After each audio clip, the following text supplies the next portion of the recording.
guest today has come a long way to be with us, as a matter of fact. He's from the Mayo Clinic up in Jacksonville, and all I can say is he's been a long-time friend. I don't even know how long, even before me, I think. I've been here for pushing 18 years, but he's an excellent doctor. One of these type of people, and he told me not to do this, but I'm gonna. I told him I was gonna give you his curriculum vitae, but no. He's the type of individual that he's got that innate ability to look at somebody and be able to tell them what's going on with them. He just has that. And I mean, I think he was born to be who he is, obviously, but he's a great doctor. And today he's going to be speaking to us about the history and the current concerns of environmental impacts on people with Parkinson's. So please join me in welcoming Dr. Ryan Uitti. Thank you very much, Vince. It's a pleasure to be here. It's good to see some faces. I know we've got kind of a combination with people watching this by Zoom. There are probably a whole bunch of people. I think the people that were in the front row are probably on an airplane where they don't have to wear masks anymore, as of today, I guess. So things are changing. One thing that really hasn't changed for a long time is the question. The question being, what causes Parkinson's disease? Most everyone who knows, who's confronted with this condition will want to know, what is the answer to that question?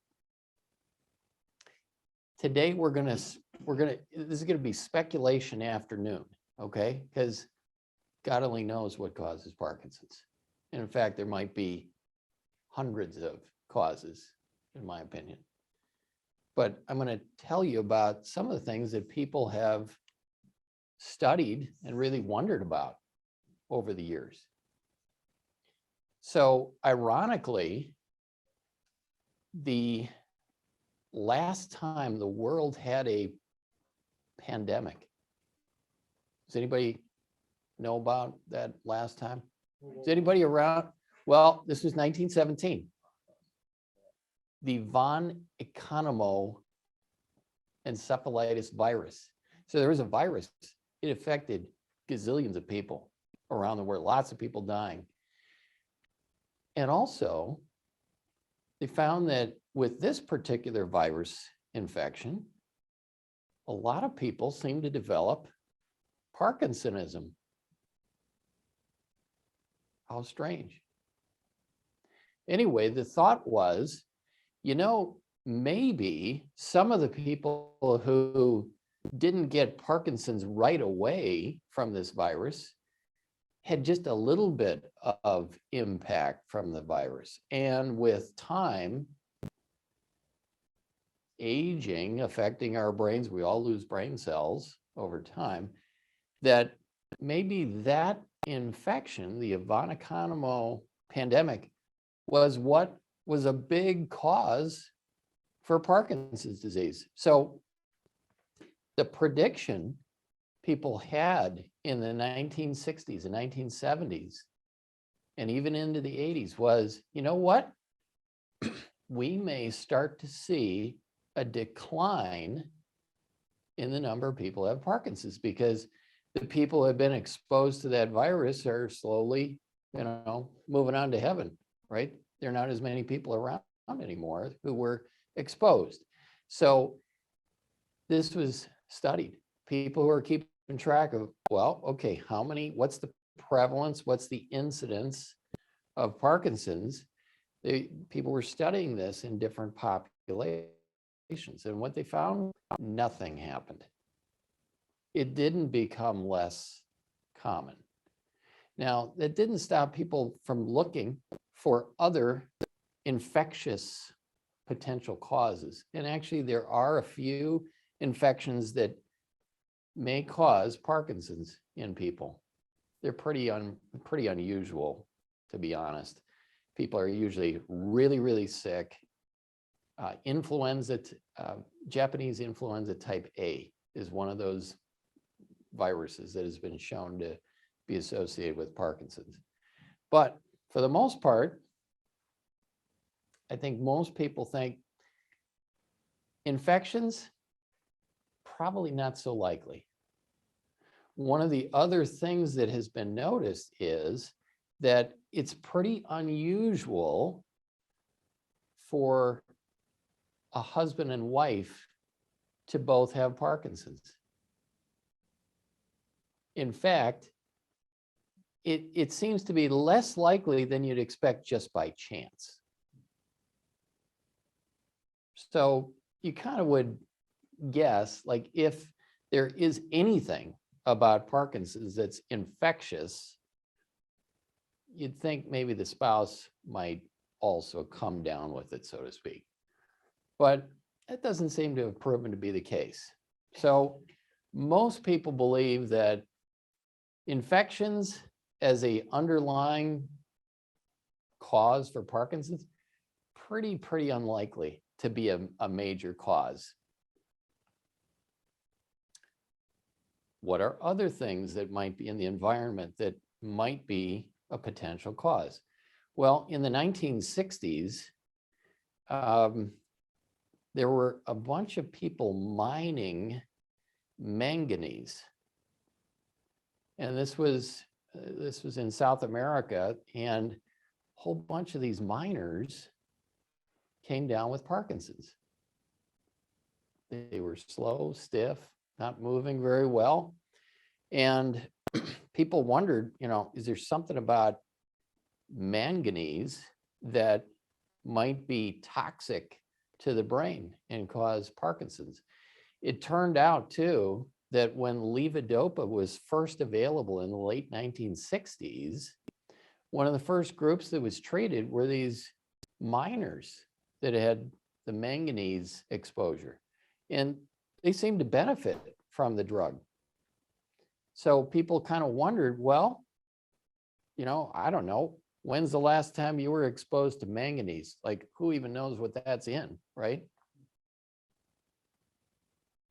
Anyway, a mentor of mine and myself, we really started looking into heavy metals and whether they might have some relationship with Parkinson's. We try to be scientists, so we'd look at people's environments who had Parkinson's and people who didn't. And we noticed that, say, for example, in this one rural area, there was a lot of well water. And we thought, well, I don't know, maybe we should take a look at the water. We'll look at the soil. And we tested for 24 different metals, including manganese. And we didn't find any differences in well water or soil. And then we actually wanted to say, well, maybe we should look at the brain itself. And fortunately, my mentor had, he had really run a research program for a long period of time.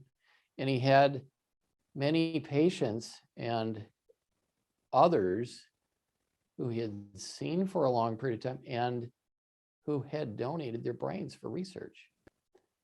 So we looked at 35 brains from patients with Parkinson's disease, other chronic neurological diseases, and people who didn't have any of these problems. And we looked for 24 different metals in those brains. And we looked at different parts of the brain.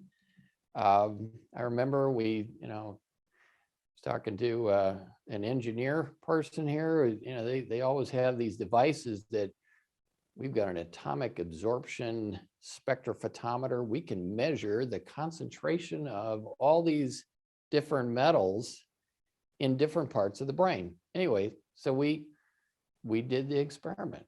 And what we found was there was a little bit of a reduction in magnesium, not manganese, magnesium and copper in like one little region in Parkinson's patients, but it was also reduced in some patients who had had other chronic neurodegenerative disorders. So it wasn't specific for Parkinson's. And for the most part, it was a big nothing. We didn't find any differences there. So at least with metals, people kind of wonder about metals and exposures. That also does not seem to be, the answer, at least for large numbers of patients. Now, in the 1980s, there were a few very, very well documented instances of other toxic exposures. So one of those exposures was a patient who had tried to commit suicide with cyanide. You'd think that would normally work, but this guy didn't work completely. But he survived, and all of a sudden he has Parkinsonism. And we thought, well, that's kind of interesting. It turns out there's certain professions that would have a little more exposure to cyanide. You'd wonder, like, well, maybe professional murderers might have exposure to cyanide. But anyway, beekeepers, I guess, I don't know what they're killing exactly. They've got a little more exposure to cyanide. And that particular profession, I don't know if anyone's ever known a beekeeper, their risk is a little higher than the average. There's some other professions where the risk is a little bit higher. Loggers, I don't know why. Teachers, a little bit higher risk than others. Anyway, so we ended up, this guy that developed Parkinsonism with cyanide, he eventually did commit suicide. We took a look at his brain and we could see some of the damage that took place, and it was somewhat similar to people with Parkinson's, but not identical. What about other toxic exposures? Well, in Southern California, in about 1983, 84, somewhere in there, all of a sudden, there were a bunch of younger people in their 20s and 30s who started showing up in emergency departments in one area of Southern California, and they all looked like they had Parkinson's for 100 years. What the heck had happened? Well, they looked at, what these people were doing, and they were all drug addicts. They were all people that were looking for heroin. Now, the laws in Southern California at the time were very specific regarding drug use. What's illegal, what's legal. They had to specify the actual chemical nature of the drug in the law to say, oh, that one's illegal. So there was some total loser of a person who happened to be a chemist and a lawyer. And this guy knew the laws, and he was making drugs in his garage that he thought are going to be pretty close to heroin, but technically he can walk around with a suitcase full of this stuff. He's not going to go to jail. So anyway, this guy is selling drugs to people, and the people taking these drugs, all of a sudden, it's like they're developing Parkinson's overnight. Very scary. So eventually, the whole story was figured out, and he had mistakenly created some side chain reaction in trying to make this heroin stuff. That was a very long chemical. The initials of the chemical were MPTP. And this stuff, if you just kind of smelled it, you're knocking out cells in your brainstem. So it was a permanent Parkinson's. Now, on the positive side of that story, that toxin was eventually determined, and different research groups said, you know, we could plop this into certain animals and it does the same thing to those animals. And they use that as an animal model to study Parkinson's. And some things actually developed from that MPTP induced Parkinsonism, including fetal tissue transplants. They were kind of the first stem cells. And anyway, they tried it in monkeys first, and they were able to get tissue to grow in these monkeys' brains. And then they tried it in some of these people who had developed Parkinsonism from MPTP. And the way this rolled out was in Sweden, where they were doing abortions, they took some of the aborted tissue from 9 to 12-week gestation fetuses and put that tissue from the brainstem into these attics. They put all on one side of the brain. They put 4 little deposits of tissue. And kind of amazingly, after about 6, 9, 12 months, 18 months, people started getting better. The tissue was growing. And you could actually even image the brain with fluorodopa PET scans. And I happen to be a fellow in Vancouver in British Columbia. And we were part of this research activity because we could measure how the tissue was growing on these imaging studies. So I saw some of these patients and they look pretty good. Now, when people said, well, let's try this in people with Parkinson's disease, didn't work. Nobody knows why. 95% of the time it didn't work. About 5% it did seem to work. But there was one huge but. In that very small group where they seemed to get better, after about a year and a half, they started developing dyskinesia, fidgety extra movements, except this was unbelievably bad. Like I saw some people, they were dislocating joints. They were moving around so much from probably the dopamine being produced by the graft, the tissue that was growing. But unlike with medicine, you know, you just lower the dose, that dyskinesia would go away. Couldn't do anything. Well, the only thing you could do was go back into the brain and physically destroy it. So that really ended things for fetal tissue transplants. And, you know, that the fetal tissue transplant material, that tissue would be what you would hope stem cells would develop into. And we are still kind of on a, you know, in a holding pattern. No one has really figured that out in a big way. So that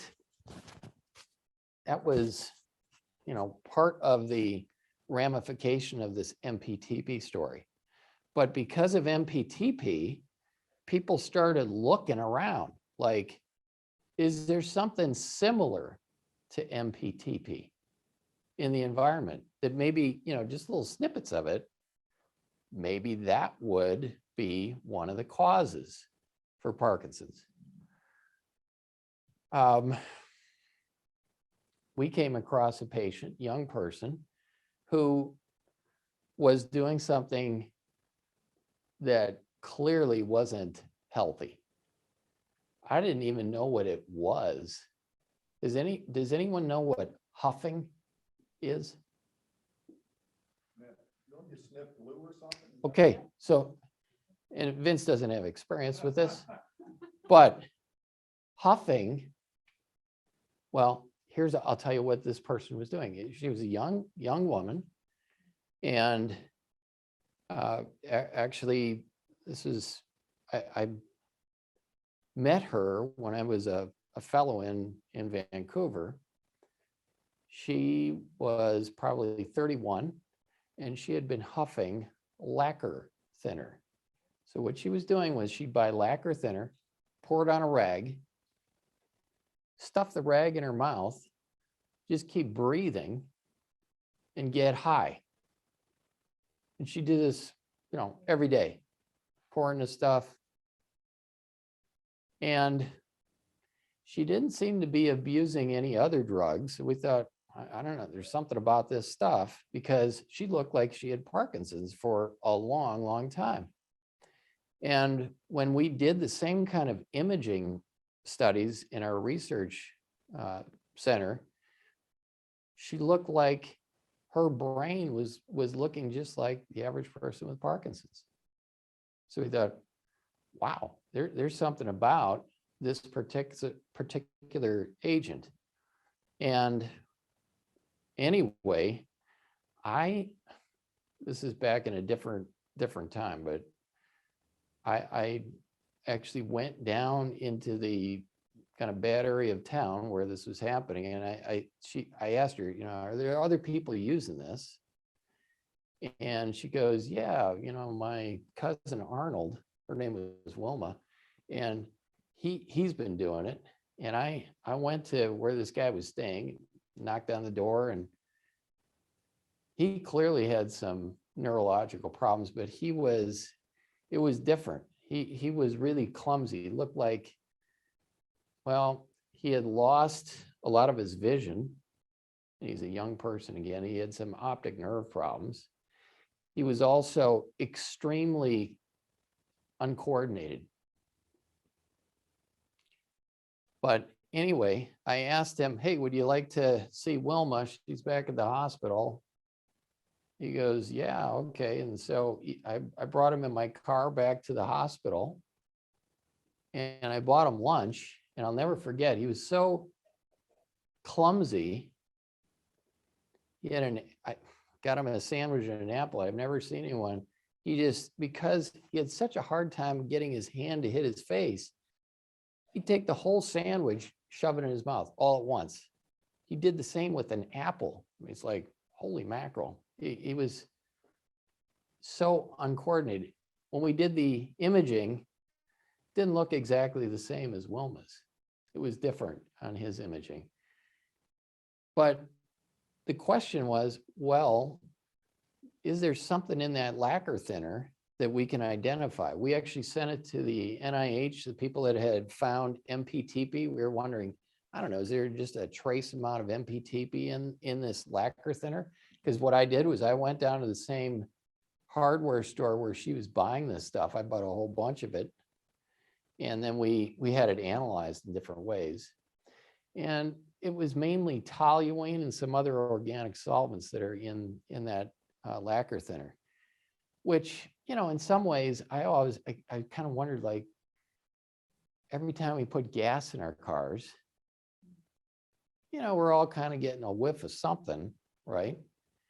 And I was thinking, well, who knows? Could that kind of little bit of an exposure, maybe it just knocks out a few cells, but it's more than just aging. Is that potentially a cause? Anyway, we didn't find anything in particular within the lacquer thinner, but it was certainly something that, I think you got to keep an open mind, because we haven't found really big causes. Now, shortly after that, there was a real kind of interesting phenomenon. There were studies being done on twins, and the twin studies essentially were showing that identical twins, kind of like spouses, pretty unusual for an identical twin and their identical twin to both have Parkinson's. It was like only one of them had Parkinson's. So you'd think, at least the conclusion at that time was, well, for one thing's for certain, Parkinson's is not genetic. Like, how could it be? These twins are not both getting the condition. At around the same time, people were thinking, well, okay, I still see people within a family where there's a couple people that have the condition. What does that mean? They share a lot of different things, don't they? They share some genes, but they also share environmental exposures. So you always have to keep an open mind. And people wondered, well, is there something about, when we grew up, maybe our folks, the kids, they're all in the same general vicinity for quite a few years. And we did some studies. We noticed frequently when multiple generations were affected, they were affected not at the same age, each of them at the same age, but at about the same time frequently. Which would mean, well, maybe there was some shared exposure that drove both of or everybody to potentially develop the condition. So it was kind of an interesting time period when people were saying, well, I wonder what this means. What does this mean? And when you do have more people in families that have it, does that mean it's a shared gene or a shared environmental exposure? There are some other examples of environment and genes actually both interacting. So one of those examples is tuberculosis. Tuberculosis used to be thought to be a genetic disease because they'd say, well, this person got it, and then, a few years later, well, this person got it too, and this is a genetic condition. Well,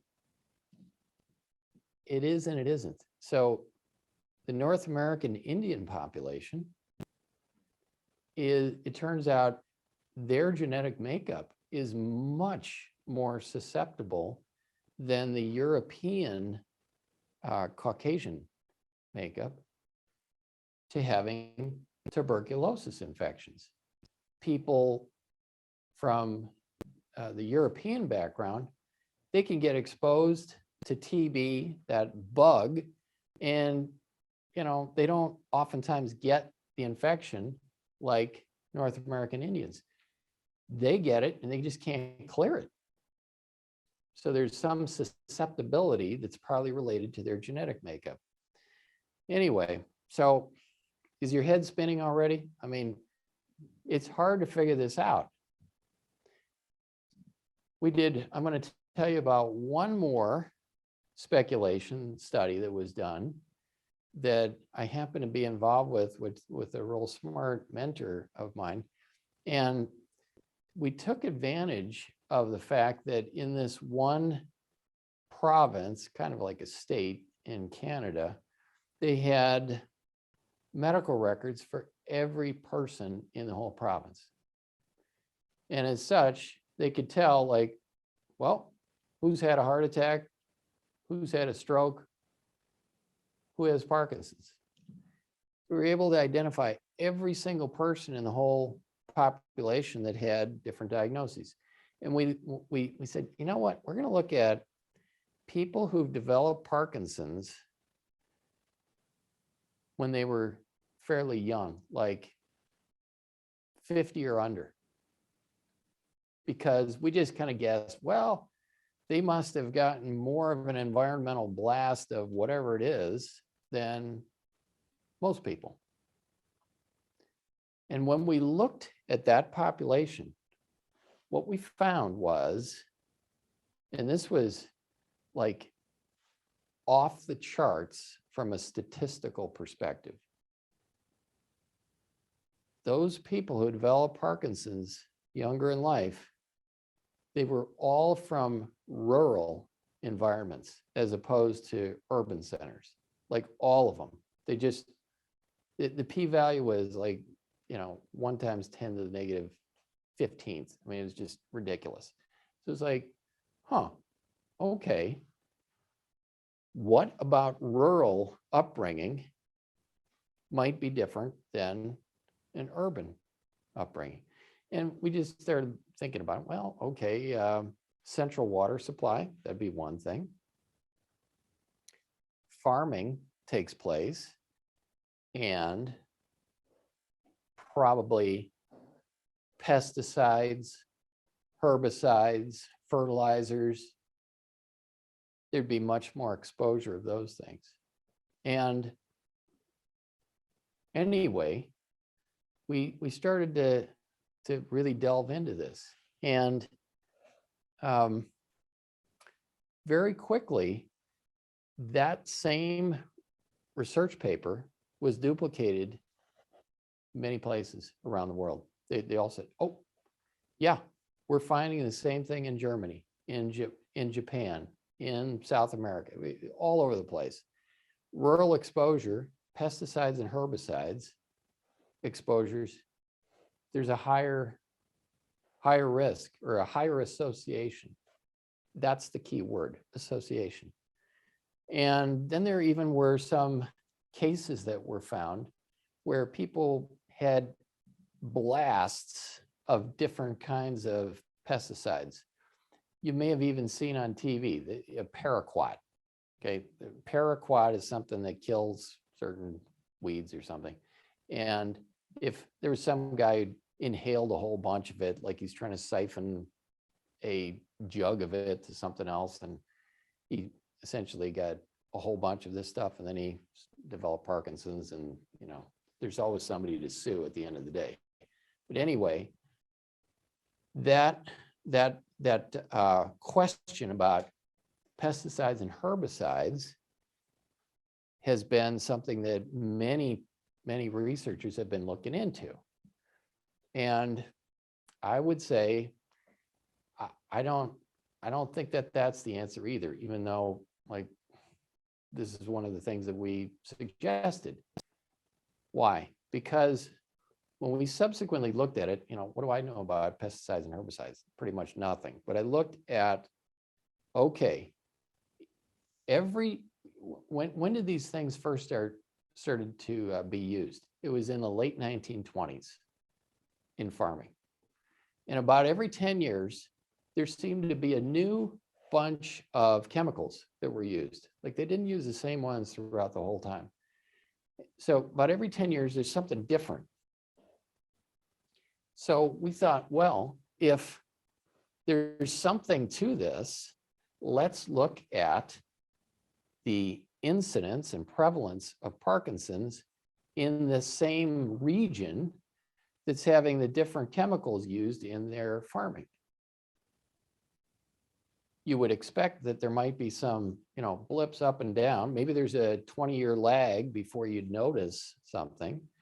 But you know what? It was just flat the whole time. So it's like, I don't think you can blame those pesticides and herbicides, because what's the explanation? What's the underlying biological, plausibility for it? That's where it all starts to break down.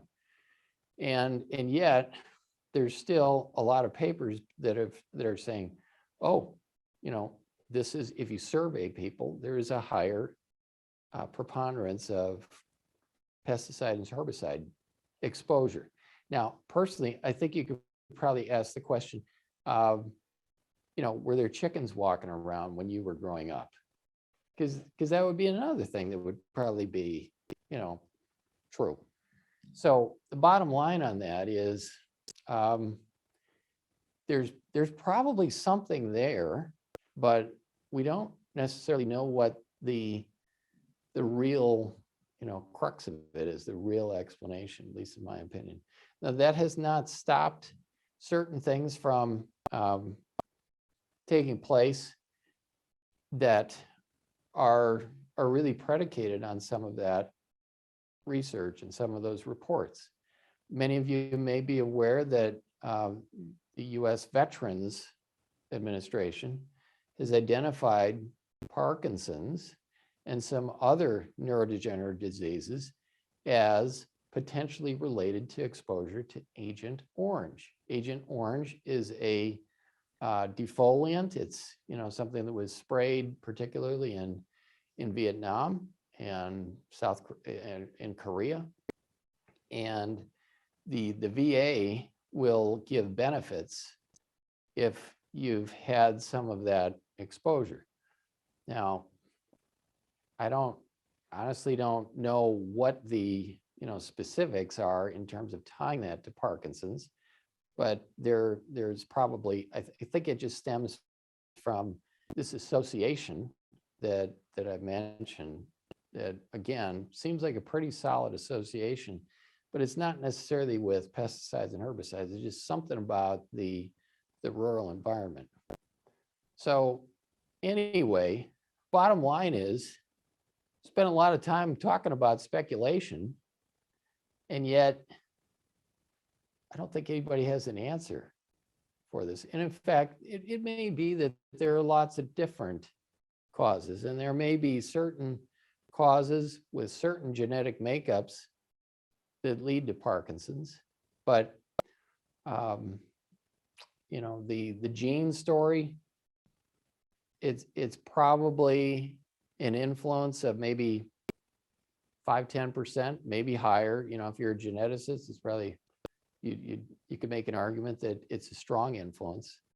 But I would say most of the data, when you look at things pretty objectively, it's very hard to be able to pinpoint one reason for this condition that's pretty darn common. You know, when you think about the lifetime risk for Parkinson's for anybody is like 1 in 40. And, you know, it's one of these things that is more common today, partly because people are living longer. People are living quite a bit longer. I remember one article that was pointed out to me that was kind of an interesting article. It was published by the New York Times in 1930, maybe 31. And they were celebrating at that time the 75th anniversary of the New York Times being in press. And so they said, you know what? Okay, it's 75 years.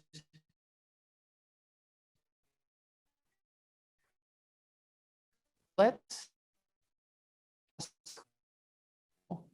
to predict life might look like in another 75 years. So they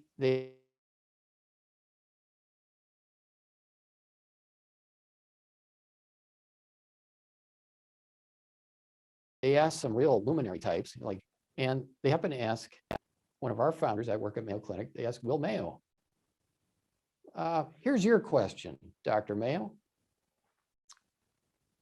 What do you think the life expectancy will be in another 75 years? Do you think it will increase? Well, he said, well, you know, we're making so many tremendous discoveries in medicine. The amount of information is just unbelievable. The technology, we've gotten so many advances. Yes, I think the life expectancy, if everything goes well, I think it's going to increase by 10 years in another 75 years. Now, can anyone guess what the life expectancy was when he was making that statement? This is in the early 1930s. Almost exactly, and it was 59 in the United States. 59. Boy, what a different time, right? Social Security could be Solvent, right? Medicare, nobody's needing Medicare, right? And you got to remember, okay, at that time, it's like, is there penicillin? Not so much. Anybody measuring their blood pressure and doing something about it? Not so much. A lot of people smoking? Yeah. So A lot of people not living very long. Some people live longer, a lot of people not. 59, that was it.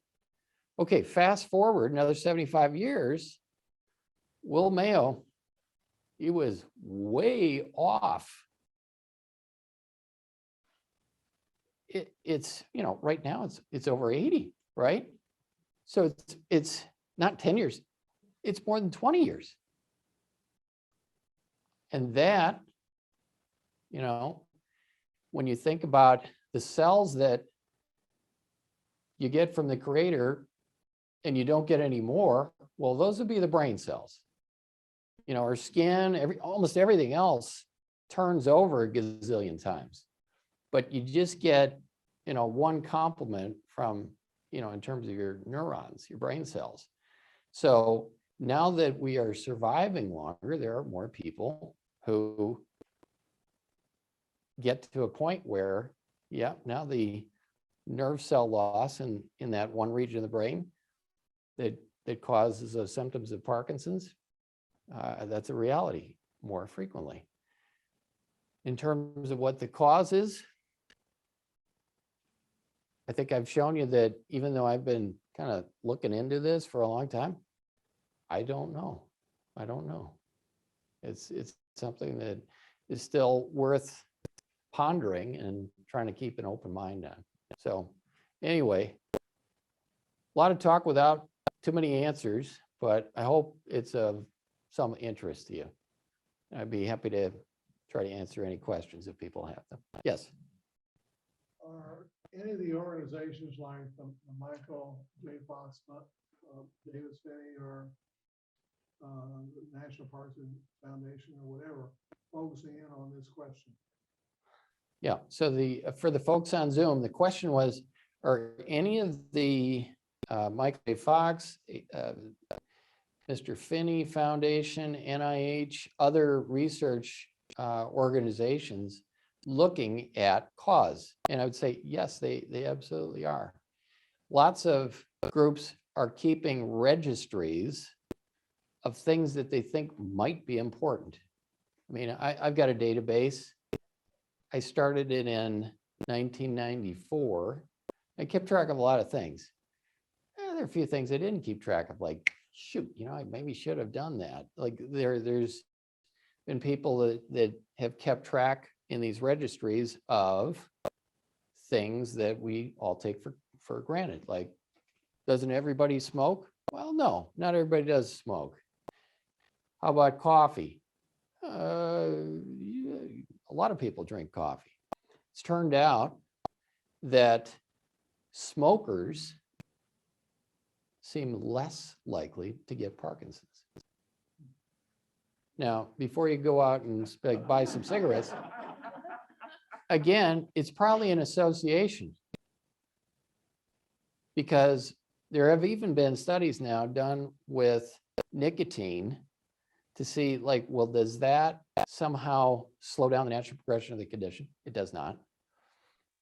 And it seems that people who also have other kind of addictive potential, people who drink a lot of coffee, or who are, you know, like flying to Las Vegas every couple of weeks, they really like gambling or something, that kind of person seems less likely to get Parkinson's than others. All kinds of little tidbits are being kept in a lot of these data registries. And there are, you know, today with electronic health records too, there's a major push to use artificial intelligence to try to connect dots and try to determine, is this an association, or is this something, oh, we never even knew about this connection? You know, like some of these things, they eventually get discovered because people don't have an agenda that they're trying to prove one way or the other. So like, you know, ulcers. I remember when I was a kid, I remember riding my bike to the dentist. And talk about I mean, you guys probably can relate to this. I remember the dentist would give me some money to go buy him some milk from the grocery store right by. Like, I can't even believe this was really happening. But so I go get milk, bring it back to him, because the guy had an ulcer. And he said, you know, this helps his ulcer. And there were all kinds of things like, well, I don't know, stress, being a dentist, everyone doesn't want to see you, you know, maybe that's why you got an ulcer. Well, it turned out ulcers are actually caused by a bacteria. Some guy in Australia said, I think that's the cause. Nobody believed him. For years, they didn't believe it. And now pretty much everybody believes it. It's like, no, it's not, you know, you're not drinking enough milk and you're stressed or something. It's this bug. So anyway, what people are hoping is some of these artificial intelligence sniffers that are looking at all kinds of different data, maybe they'll pick up on Eureka. That's the reason. So people are hoping for that kind of thing. Yes. I was particularly interested in the sibling comment because my sister has Parkinson's, and I have it, and we both got diagnosed at about the same age. She's older than I am. Both I'm 66, and she's about the same age, and we have a younger sister who is now scared to death that she's going to get Parkinson's. Yeah. So what do you think the percentages are of that? Or is it, you know, and then I heard that there was a gene. This is just some things I'm reading, that that it can be genetically based, but something environmental triggers it.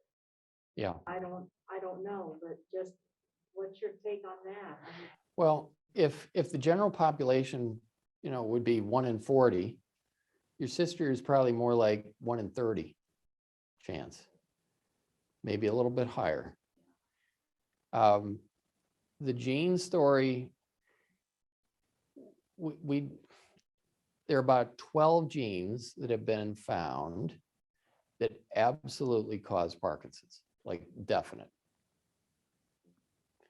We happen to have found 3 of those at Mayo Clinic in Florida, including what has turned out to be the most common genetic cause. We discovered that in 2004, and that gene, which Dr. Zolik and myself and a few others, Mayo gave us a patent on this. Like, I didn't even know you can get a patent on a gene discovery, but Mayo is trying to make sure that if there was ever any money that could be made on this, we would put it into research at Mayo.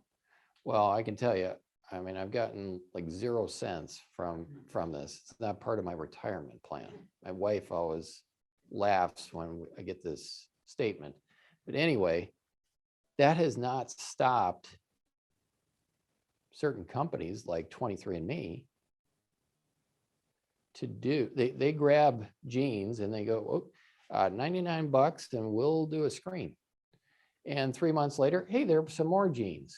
At the beginning, they didn't have too many genes that, you know, like, what are you going to test for? They had a gene for hard earwax. Does anyone really care about that? What would you do? You know, it's like, well, I don't know. But anyway, that company 23andMe, the lady who owns that company had been married, and her ex-husband now, he publicized that he was positive for the LRRK2 gene.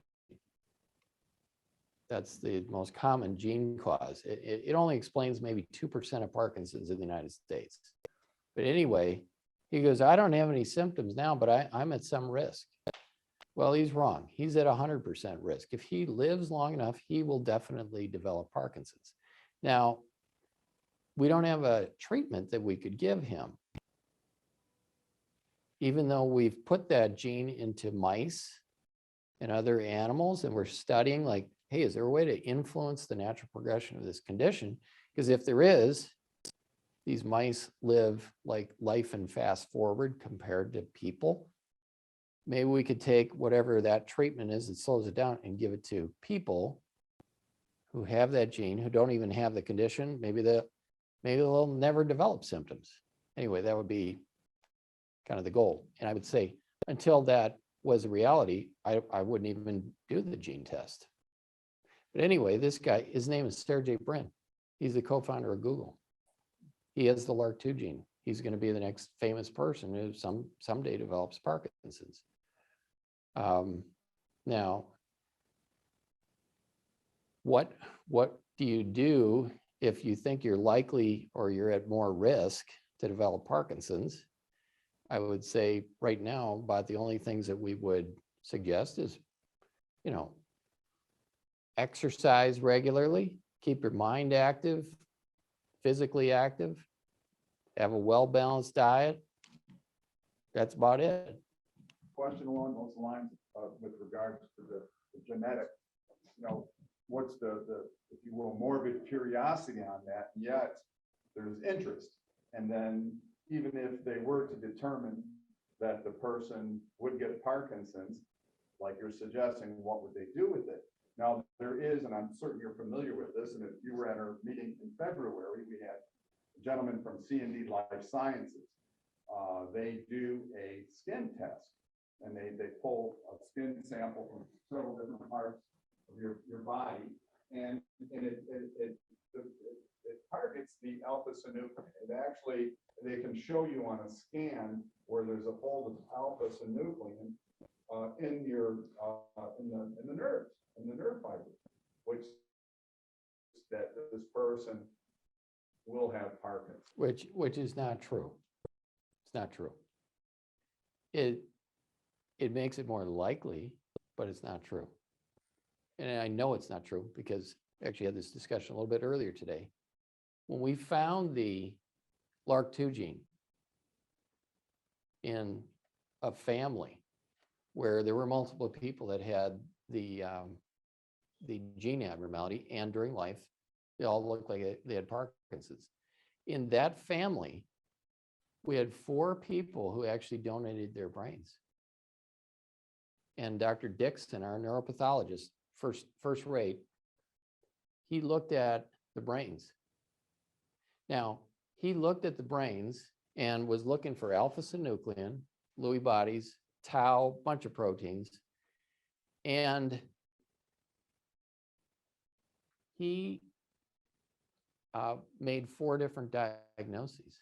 He said, actually, 4 of these brains, 2 of them had alpha-synuclein, 2 of them never had alpha-synuclein. There was none, 0. One had tau and one had nothing, no protein collections.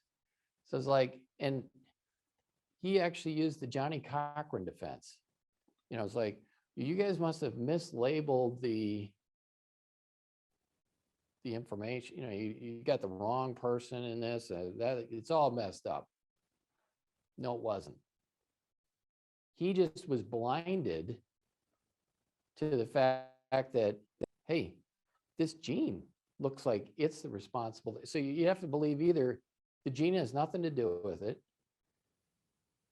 and they have 4 different diagnoses, or the gene has everything to do with it. And many people have synuclein, maybe not everybody. I would say it's not as cut and dry. So anybody who just goes, well, I got a test for this. I don't think we have a test. We don't even have a gold standard for a pathologist when they're looking at the brain under a microscope. It's not always, There's just so much with dead regard center. to alpha-synuclein that's out there now. Yeah. all the Oh, there's studies- tons. Yeah, you get your saliva tested, parotid glands. That would be easier than, brain tissue.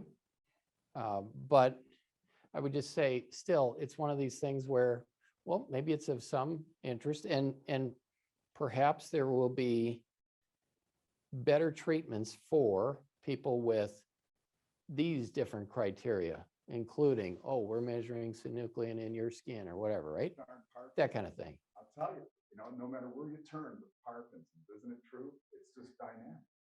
isn't it? I mean, it doesn't matter. It's sort of like, and I think it was you that coined it, from what I recall, I'm going back many years, was it's not a disease, No, it's a syndrome. that's right. And it's because of the dynamics that now we're discussing. I mean, how do you, if it's a disease, there might be some element of cure or some mitigating factor that could help people. And there is some of that, but And the word disease, we're just using it, if you're really, if you're careful about that word, it's supposed to mean one reason, a condition with one reason. And in medicine, we misuse this word a lot. Every once in a while, we use it appropriately, like Lyme disease. That is a disease. There's one bug that causes it. Like, that's it. Huntington's disease. That is a disease. There's one gene abnormality that causes it. But Parkinson's, I mean, you might as well say pneumonia. Is that a disease? Well, you can always make the diagnosis of pneumonia, but if you didn't know about the existence of viruses and bacteria, and there's a gazillion different ones, you'd have a pretty hard time explaining how, yeah, I can make the diagnosis of pneumonia, but why is this guy on his deathbed with pneumonia, and this lady, she's going off to work with pneumonia? It's like, well, I don't know. Now, if you started knowing, oh, well, there's 3,000 different causes for pneumonia, and this cause is the one that responds to penicillin, and this one doesn't, and this one pretty mild, and this one's terrible, and whatever, because of the cause.